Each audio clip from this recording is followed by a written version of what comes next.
Okay.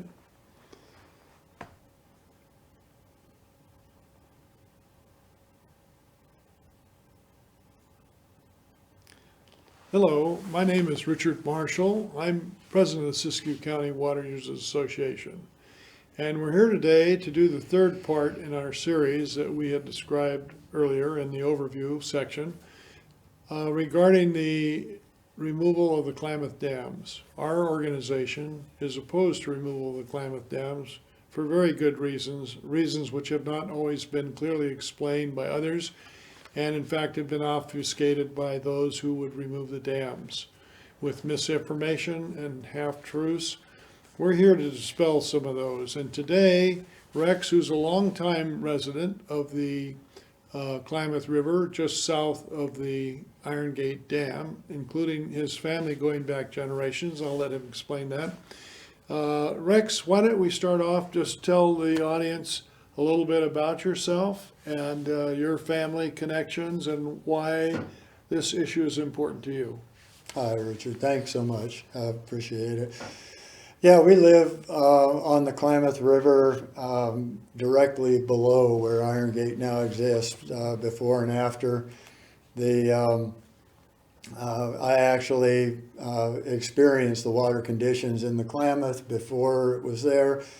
And of course, our family going back, my grandfather before me, as he did. We saw the massive benefits that the project accomplished, and had the privilege of being able to live there all this time. Our family has sacrificed greatly to stay there, not because of the economics certainly, but because of the environment, the love of the river, the community, and the area that we live in. So and then today, I understand that we're going to start off by, you're going to tell us a little bit about your concept of what's happening with removal of dams and why it's important to not remove them.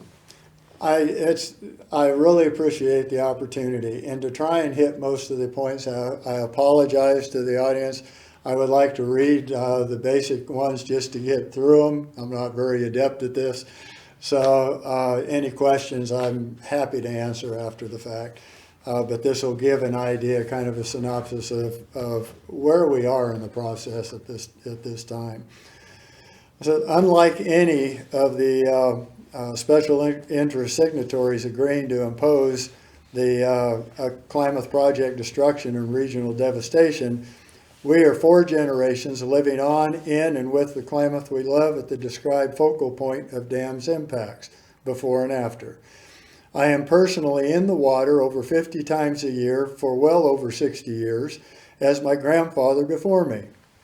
Despite signatories' rhetoric, we have personally witnessed the dramatic improvements the Klamath hydroelectric water storage facilities made to downstream water quality, riparian stability, late summer water quantity, fisheries habitat, riparian benefits, temperatures, water temperatures, flood protection, sustainable power, recreation, and holistic environmental and regional enhancement.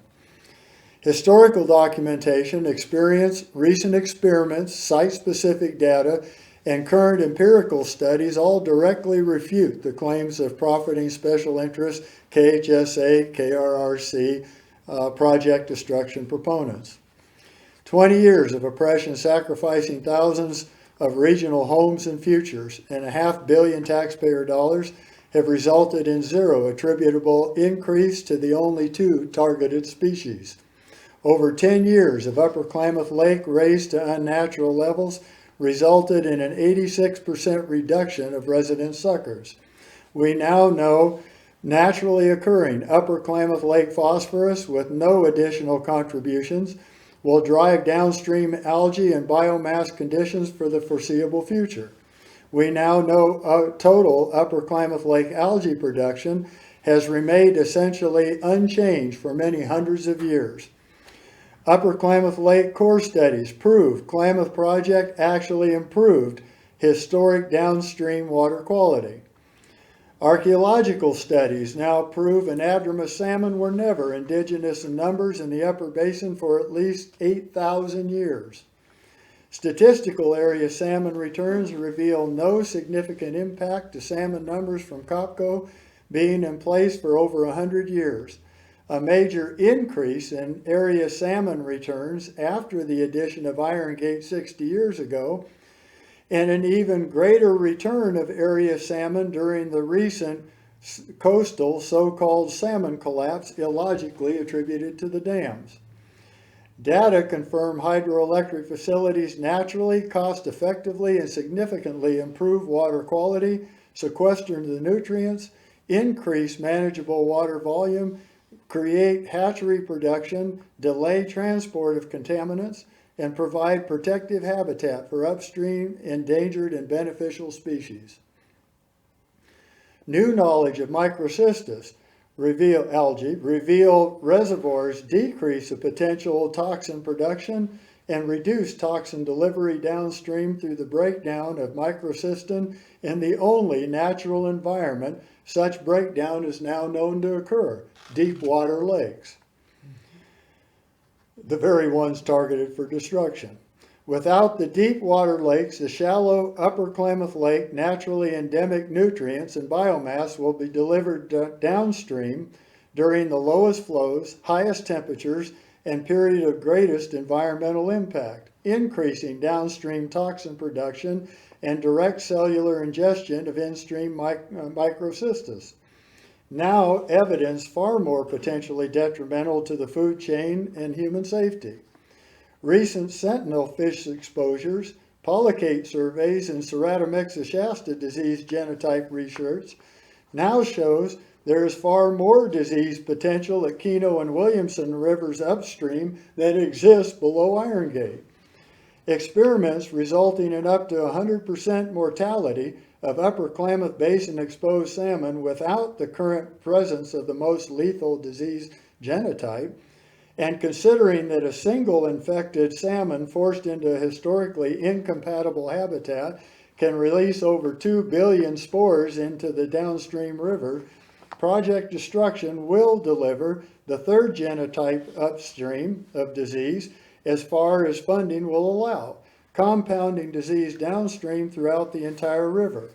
20 million yards of released clay sediments will at best inundate deep water fish refuges, as we've seen on our place, increase disease-conducive conditions, and cement existing gravel spawning beds, as witnessed naturally occurring downstream before Iron Gate. I've seen it. Loss of the two massive lakes will eliminate the major fire protection benefits which irrefutably saved many area homes and likely lives not once but 3 times in the last 5 years alone. Loss of the on-demand, lowest-cost renewable energy supplying more than the regional needs will result in drastically increased power costs and drastically reduced grid reliability. Loss of the only 2 unduplicated deep water lakes on the Klamath will strip the region of equivalent accessible world-class recreational opportunities. Under the pending FERC approval proceedings, the handful of special interest agreement signatories pushing regional destruction contribute nothing of their own, are held harmless from the damages they cause to the environment and regional residents, and personally benefit regardless of disastrous outcome. If the current agenda, ignoring the regionally most effective and informed supermajorities voting against destruction, is allowed to occur, the inescapable scenario is set for rewilded environmental degradation, uncompensated private and public devastating loss, regional attrition, and even greater regulatory oppression and confiscation. Thank you for the opportunity to be able to say that. Thank you, Rex. I'm sure everybody's head is spinning Mine with too. all that facts and information that you've given us. Let me ask you a couple of other questions that relate to the same issue and same information, but in a different way. Are you familiar with Ogden's diary? Absolutely. And And briefly, can you tell us what's one of the most important statements that Ogden made in that? He made a number of statements, but in particular, what did you think was most interesting? Well, Ogden was in 1820, came through the upper Right. basin.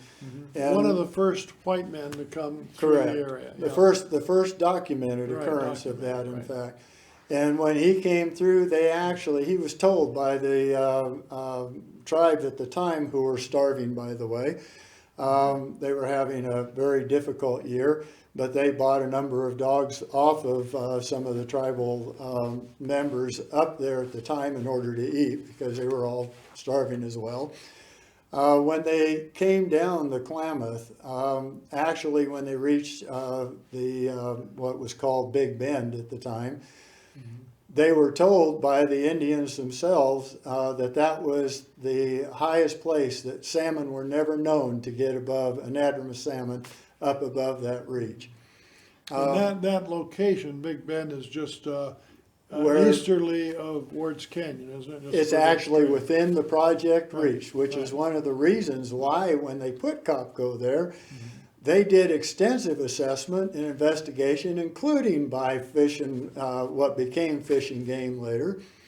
Leitritz being one of their pioneers in that field. They actually determined that there was no major impact by the project for any of the fisheries because of that. That's why they didn't need a ladder on there, which originally they had considered. They felt that the couple creeks, salmon were never known to go above, under the best of conditions, above Spencer Creek. So, which is well below the impacts of Keno. They were never known to go above Keno Reef. They couldn't, it was impassable. And conditions were not conducive for them at all. Wasn't this aspect about where the salmon went, that was part of information that Peter Skene Ogden got from the Shastas, who were the guides at the time, didn't they? It was tell them actually that? the Klamath Klamath, okay. Indian who told Yeah. them that information. The Shasta were below that point. Right. In fact, when they came down up and around the rim, which was impassable, and came down and crossed the Klamath to go Willow Creek, they crossed on our property. That crossing at Willow Creek was the original California-Oregon crossing, and remained so for the next 50, 60 years after him crossing the Klamath, because of the shallow nature of the Klamath at the time and the rock bars that were there, bedrock bars that allowed it to go past. Now, Rex, you're one of the most knowledgeable people I know of the Klamath. Family's been there for generations. You've been there a long time. You've seen the area before Iron Gate was even put in. One of the things that would be of interest to the audience, I think, is to understand the algae. There's a lot of references made to the fact that the dams cause the algae, but you have a different take on that. Absolutely. The original premise, the irony of this is we've been dealing with the rhetoric for decades now. The original rhetoric that was created based on modeled studies that they did, that were computer generated studies to try and come up with the impacts that existed, they were paid for and done by the special interests who, as a precondition of even being on the agreement committees, originally the KBRA, that they had to agree to dams removal. They created this model science, and if it didn't fit their needs, they tweaked the models in order to get to that point. One of the original premise was the massive impacts to temperatures that the dams made. In fact, they even managed to use that modeling to create that as an ongoing impairment to this day, which empirical science has since proven is non-existent. The temperature impacts are actually minimal, and within the limit of errors of the test study. So there's almost no impact at all for temperature. So now we've moved to algae. Algae in the upper dams are saying, well, microcystis has been produced, now increases toxicity.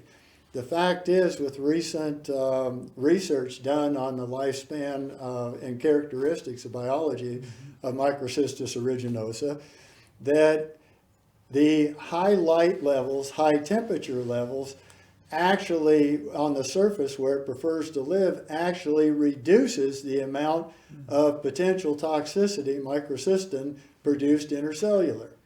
Well, the point I was trying to raise or get to is another issue you've mentioned before, which is the surface conditions in which the water finds itself as it comes down is a naturally forming algae as a result of the volcanic character of the soils up there, which does what? Why don't you explain that to them? Well, phosphorus is the driver for algae. Phosphorus is depleted in many areas or deficient in many areas in the United States, but ironically, in the Upper Klamath Basin, it is endemic to it because of the volcanic soils and the geothermal venting and water springs that occur up there. And the birds have to this. And birds too. That as a consequence, they've deposited phosphorus into Upper Klamath Lake, which is the primary driver for all of the downstream conditions. Upper Klamath Lake has enough phosphorus, according to the National Academy of Sciences, in the upper 2 inches of the sediment alone. And remember, Upper Klamath Lake is a shallow lake, which is subject to turbidity. Its average depth is about 6 feet. Historically, before it was raised, was lower than that. Turbidity raises the sediment constantly. It's called perturbation that mixes that. The top 2 inches of phosphorus alone, by their definition, is enough to drive the equivalent biomass, the algae cycles, for the next 2 decades alone. And those sediments are over 90 feet deep. So you would agree that the issue here regarding algae is a natural occurring phenomenon in the Klamath River, right? Core studies have shown that the biomass produced in Upper Klamath Lake has been consistent for well over several hundred years at the core study encompass, well before any development. The only change or alteration that's occurred in that time is a shifting of the springtime algae from Pediastrum to Aphanizomenon flossaqua. The irony being, because of the improved water conditions from the project, reduced the amount of nitrogen that comes into the spring. A natural filtering process. Exactly. So that because of that reduced nitrogen, Pediastrum is used by many municipal sewage plants to digest sewage because it uses all those nutrients. Right. By reduction of the nitrogen coming in the springtime, it shifted to Aphanizomenon flossaqua because it's a nitrogen fixing algae. It can grab the nitrogen out of the air and fix it in. It then dies in the early summer, releasing that now fixed nitrogen and the endemic phosphorus back into the water that encourages the summer bloom of Microcystis. That Microcystis has been endemic for thousands of years. Right. The total biomass has never changed in the output from Upper Klamath Lake. Right. So just all of that is delivered downstream into the Klamath with no mediation or mitigation until the project put the deep water lakes downstream that intercepted and filtered those nutrients. So one of the points I wanted to get at is historically the nature of algae has always been endemic to the Klamath River pre-dams. It always had the problem. And Exactly. don't we have some comments in history that are written down in diaries which say that this algae actually existed to the extent that, as I recall, the horses wouldn't drink the water. Correct. It's one of the problems the guides had in those early days. Upstream water is full of the nutrients. One of the reasons why they actually tried to, the part of the project was to reduce the swamps that were up in Tule Lake region because so much of it was contaminated with alkali, created disease conditions. boron, arsenic. They actually used to mine in the shores of Upper Klamath Lake long before the project. When mining first started, they actually panned the mercury natural mercury out of the sands of Upper Klamath Lake to use for refining the gold downstream. So just to sort of wrap up the conversation that we've had here, folks, so that you can understand, one of the issues we've identified, several of the issues we've identified, but one in particular is a natural occurring algae in the Klamath River. And if the dams are removed, if they're removed, we return to the pre-dam conditions, which essentially was a river that was problematic from the beginning. I saw the massive change, the degraded conditions that we had in our region that were alleviated, not to a small amount, but to a major amount. We went from warm water, yellow perch and bullhead catfish that were totally unusable, inedible in our area, to a colder water conducive trout and salmon producing region below Iron Gate. You test the water coming into the project and the water coming out. I have samples I took 20 years ago that I still have that still show the remarkable difference in it. You release that biomass. Another thing that's never talked about, which they also have studied, is that the lakes retain, sequester, degrade, and filter that algae, over 93% of it. And now with the new curtain wall at Iron Gate, it's even higher than that percentage. They reduce the amount of potential toxin. In 100 years of the dams being in operation, not one single case of toxicity has ever been reported in Siskiyou County, and that comprises 60% of the Klamath, in the entire existence of that time, either by animals or by people.